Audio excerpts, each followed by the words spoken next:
Hello, and welcome back to Read Becca. This is my weekly update on what I have read, what I'm currently reading, and general life stuff. So I read a lot this week because I was off work, as I talked about last week. So I really leaned into that. And so we've got a lot of things to go through. We'll start right away with the books that I finished. So let's start with my audiobook.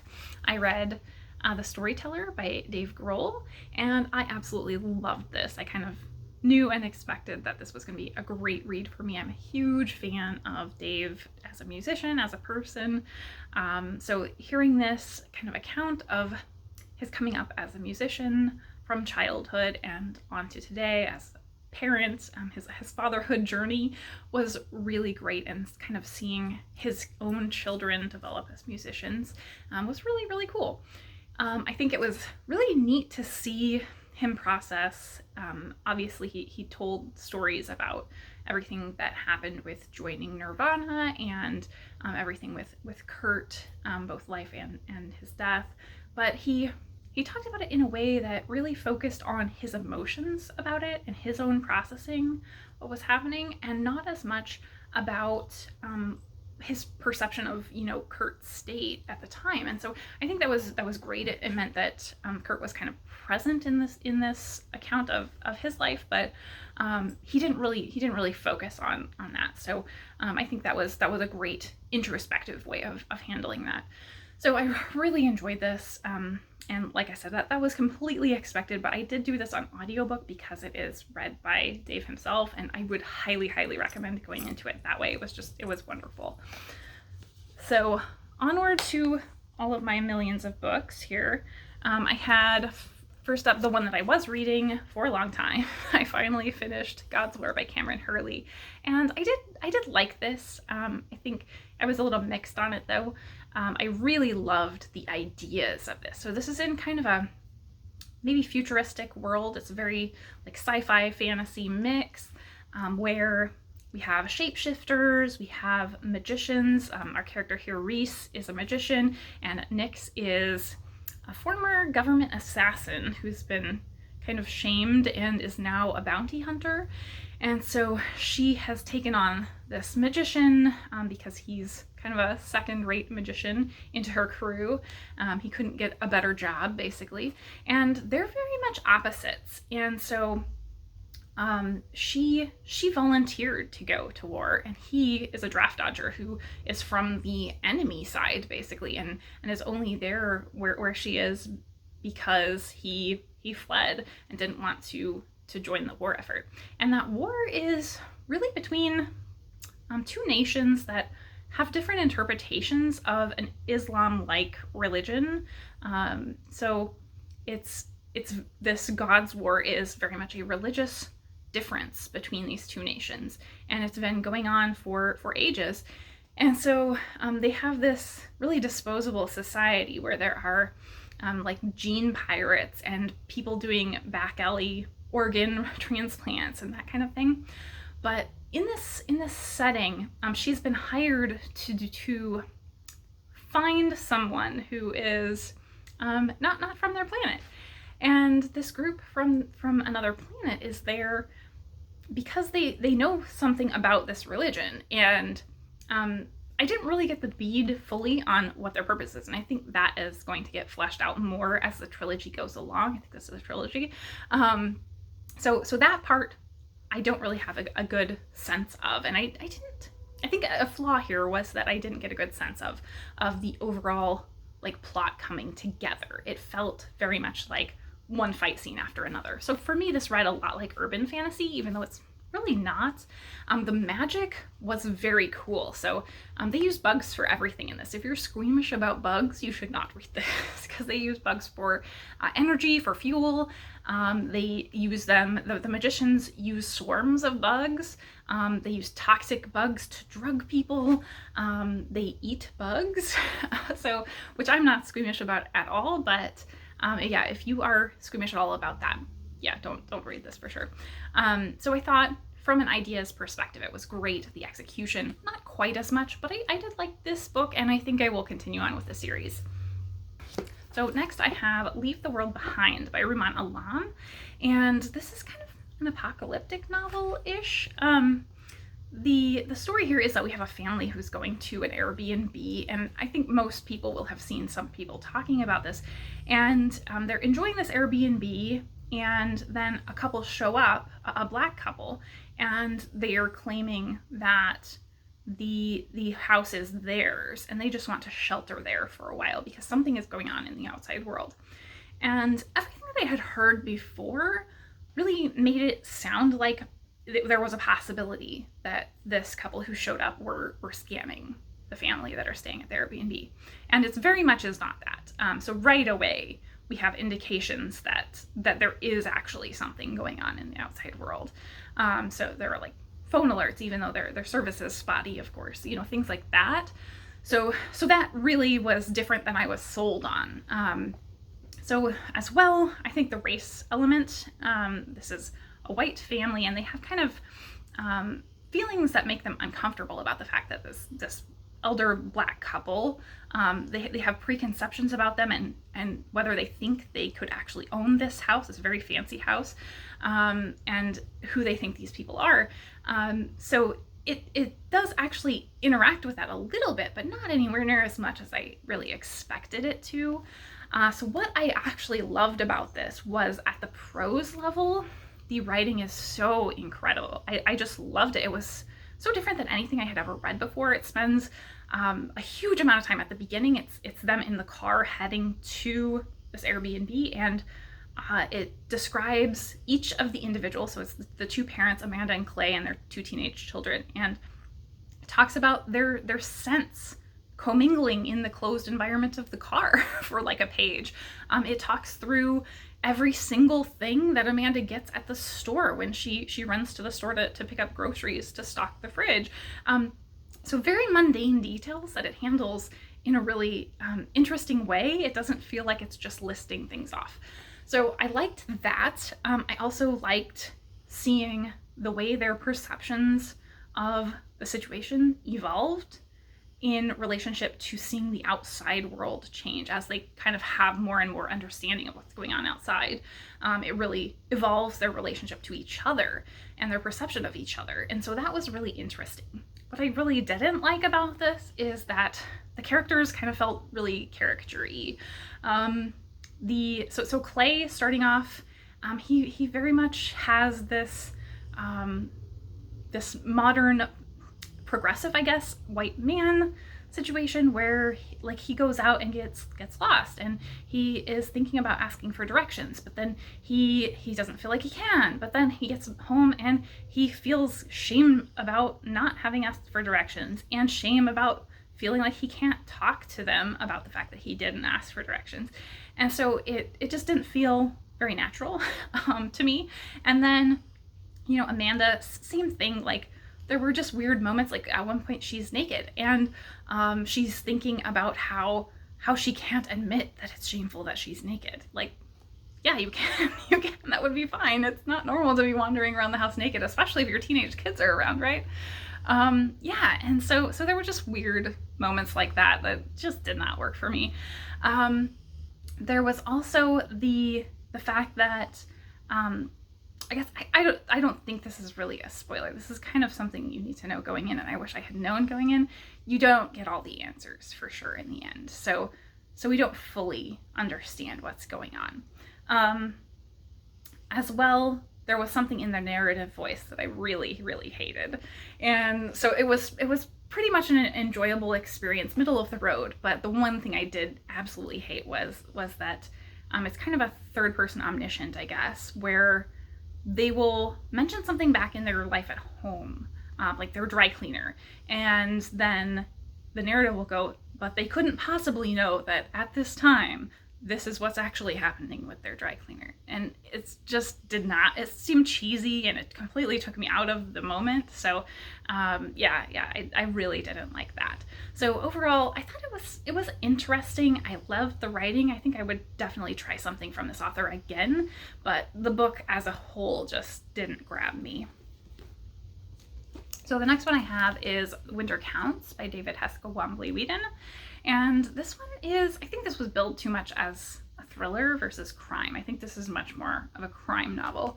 The pacing is quite slow up until the end. And this focuses on really drugs entering indigenous reservations, and which is a huge problem. And so it takes a look at that through the primary character is Virgil, who is a biracial, part Indian. So he's kind of one foot in the Indian world and one foot out.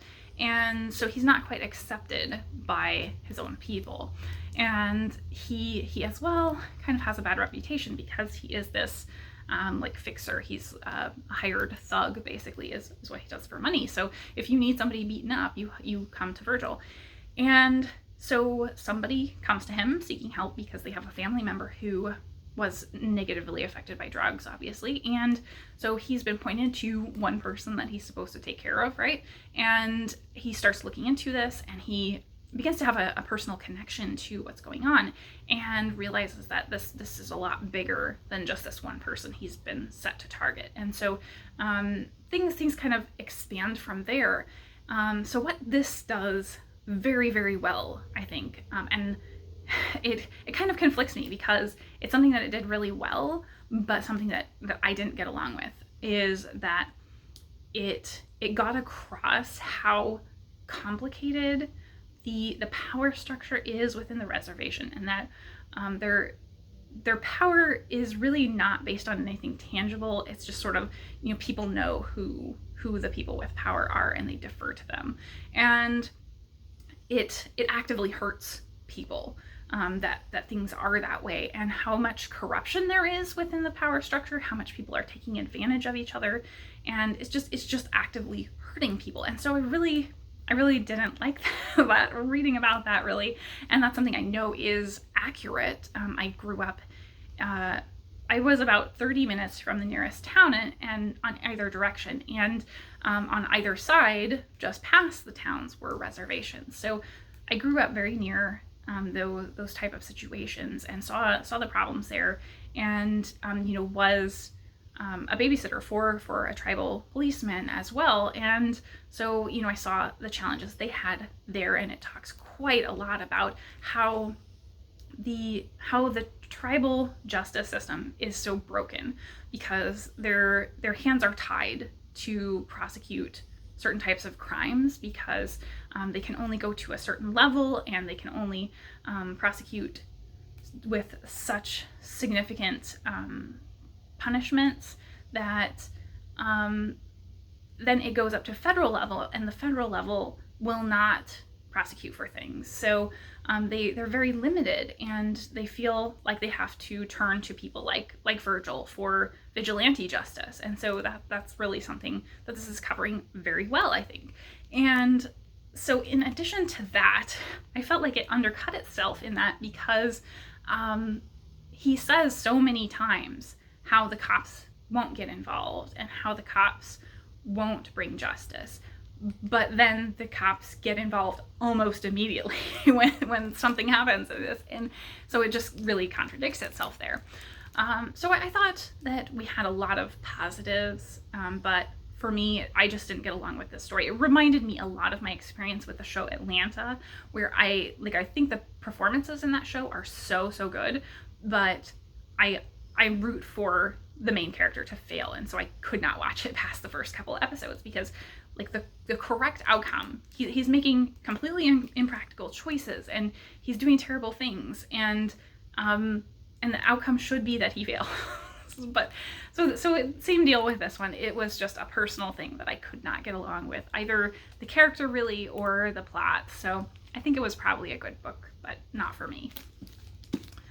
Then I picked up a graphic novel, and this is a YA graphic novel called Topside by J.N. Monk, and the artist is Harry Bogosian.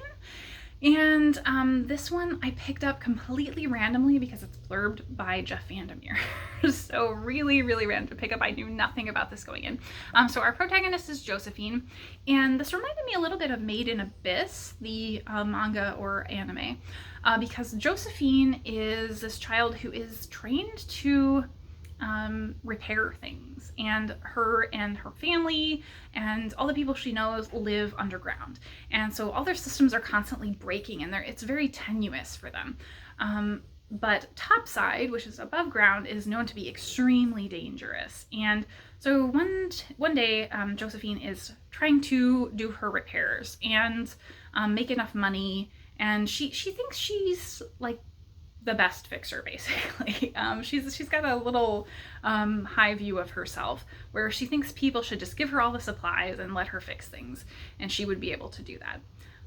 But she screws up, and so she winds up trying to fix things herself, come back and fix things herself, but she has to go topside to get the supplies to do that. And so she winds up going topside and discovering a complete other world that she's never experienced, and kind of meeting these strange characters. And so it had that very surreal, odd, bizarre stuff that I was looking for based on that recommendation from Jeff Vandermeer. So I loved that. I loved the art. Really cool art style. And I marked this here. So you can see there is this like shark in a dress and a little light bulb guy, and they seem to be a couple. So very, very odd, bizarro land. Yeah, so it was pretty much a one-shot. It was a sweet little story and really fun and creative. So I liked it. And then the final thing I finished this week was Red Wheelbarrow by Sam Esmail. And this was an odd one. So I didn't mark anything specifically, but we'll show you this. So it's handwritten, basically. It's got little doodles, and the red text is comments from somebody else reading it, from someone named Carla that he meets. And this is written by the main character from the Mr. Robot show. So yeah, it was weird. It was really weird. I think you theoretically could read this without seeing the show. You just wouldn't really have the context for what's going on. This, I think, takes place after the first season. Yeah, I can't really talk about the plot of it without spoiling the show, but there isn't really a plot to this. It's just his insane ramblings for the most part, and experiences in the situation that he has been put in after the show, I will say. So yeah, really, really odd one. I thought it was very creative. I liked the idea behind it, but yeah, I don't think it was very fun as a book. Yeah, so that's everything I finished. Moving on to the stuff I have in progress. I made great progress on The Bird King by G. Willow Wilson and If Then by Kate Hope Day. And so these two, I think, I should be able to finish one of these this weekend, I think. And that would be absolutely fabulous to get another book in before the end of the month. And then if you've seen my TBR, I'm hoping to finish both of these this coming week. But if you've seen my TBR, I have a load of romance novels to get into. So those will be jumping right into those this coming week for sure. We've got a ton coming up. Yeah, I think that is it for book stuff right now. Onward to life stuff. So if you have any sort of medical anxiety, you may want to skip forward. Obviously I'm doing fine, but yeah, last week I mentioned that I was having tooth problems. I was on an antibiotic, and I've discovered that amoxicillin can give you meningitis, which is like swelling in your brain. So I had mentioned I was having really bad headaches and neck pain, and that was what was going on, it sounds like. And it's not a huge deal, or at least my dentist didn't make it sound like a huge deal. Maybe if I had my MD involved, it would have sounded like a bigger deal, but it was basically just stop taking the pill and change to a different one. So that's all fine. It was till like Wednesday I started feeling quite a bit better. But yeah, my time off started a little different from what I was expecting. I read quite a bit less than I was expecting. Obviously, I've read plenty. I ended up not doing any of the kind of outdoorsy things I was hoping to get done in my time off this past week. So that's all fine. I had a great rest. I did wind up watching all of Midnight Mass, the Netflix show, and really enjoyed it. I was very surprised. I don't know what is going on because I've obviously read a bunch of horror the past couple weeks. I have watched Squid Game and Midnight Mass. Both are way beyond my violence level that's usual. So I feel like I'm getting more into seasonal things than I have ever before, and my tolerance for violence has gone up somehow, because it didn't bother me at all. It was pretty gruesome though, Midnight Mass was. So I loved it though, because there is like this maybe 3 or 4 minute monologue from the main character talking through basically like a materialist view of death, which is just, this is what happens to your body when you die. And it is one of the most beautiful things I've ever heard. And so it's very much a discussion of faith and how religion can be manipulated to justify anything in the show. And so I thought that was really fantastic. It was so well done, so smart. The themes were handled really well. Yeah, I just really liked it, and the performances were absolutely great. So that was what I was watching this week. I don't think I really watched anything else other than like cooking shows that I've mentioned before. Yeah, I think that's it. So in terms of recommendations for this week, I'm so behind in author events that I wanted to get to. So I just finally watched one from, I think, 2 months ago, between Deshawn Harrison and Danez Smith. And Danez has been pretty popular, I think, on BookTube. I believe the latest book was Homie.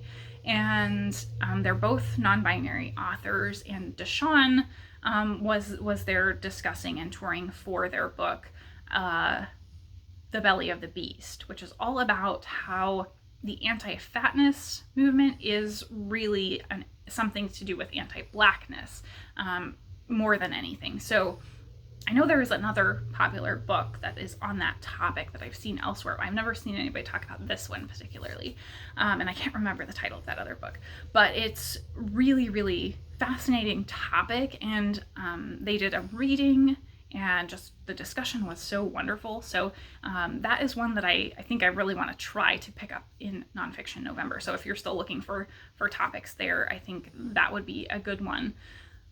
So definitely check out that discussion. I will link that all down below. So I think that's it for me today. Yeah, I think that's it. I'm looking forward to my Halloween plans this evening. I hope everybody else is having, safe Halloween plans and dressing up if they can, enjoying some candy. Yeah, hope you have a great rest of the weekend. Thank you so much for watching.